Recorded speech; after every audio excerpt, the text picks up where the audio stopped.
Chris Rogers with Vision Video, and we're here with Randy Harrison from the show Red. It was a pretty amazing day for you. Yeah, it was a good show. It's fun. How do you feel that the energy was in the room? It was a great house today. It was a great show. It was really fun. Now, let's take you back to 2005, when it was the final episode of Queer as Folk, and a lot of people have a lot to say about the show when it was over. You know, a lot of fans just were like freaked out that it was over after a 5-year run. But I want to take you to the first season, final episode. Did you know when you were going to cover an event like Bowling, like you did in that final episode? Did you ever think that that was going to be something way before its time, before bowling even became what it is now? Yeah, I mean, I knew it was an issue. I think it's not that it wasn't an issue then, it's just that people unfortunately weren't talking about it as much. And I knew it was a reality even then. Do people still come to you about that episode and discuss that with you? Not often. Not often. People, I mean, Queer as Folk has gotten pretty in the past, so it's not that often people come to me about it. So do people still talk to you about the show? Is there a chance there's ever going to be a reuniting of the cast? I think we might. I mean, there's never going to be more Queer as Folk made, but I think the cast might all get together this summer in Germany.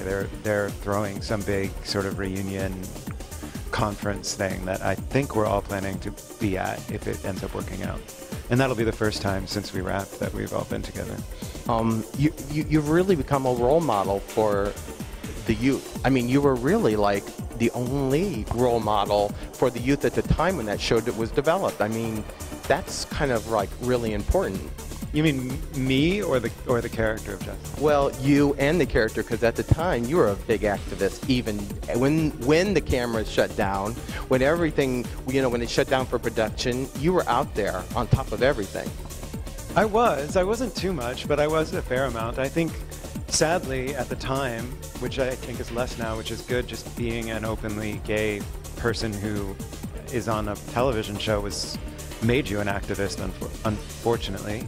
And I, wanted to not be ashamed, and I felt there was such an obvious need for representation that I had to sort of fill a vacuum that was there that hopefully is less intense now, that there's more actors who are open.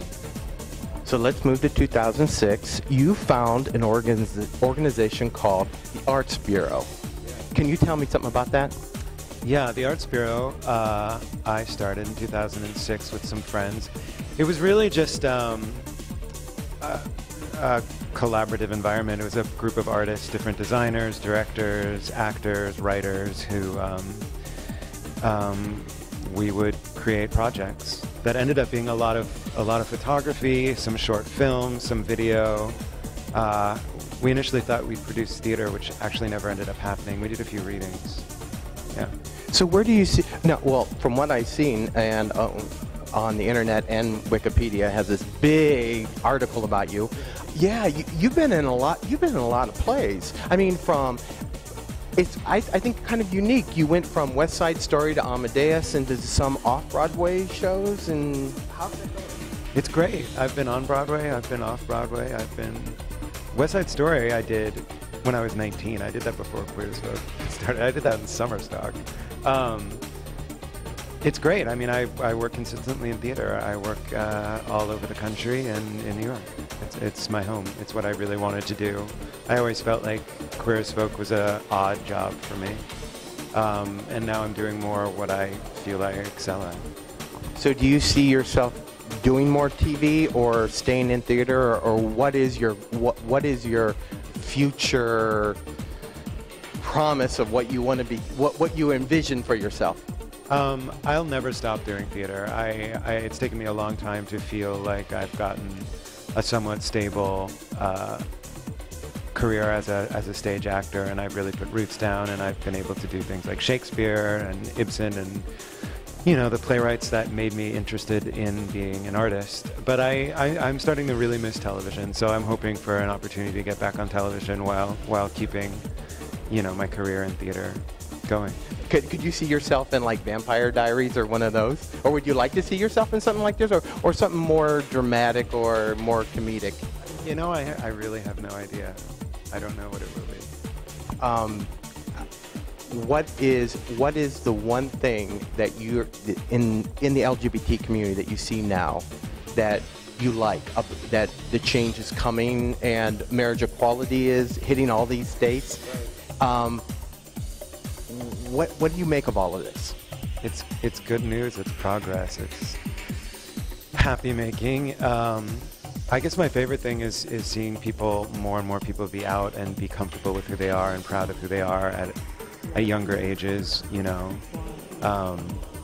not having this sort of extended process of sort of destructive self-discovery that was definitely a part of what many gay people were going through.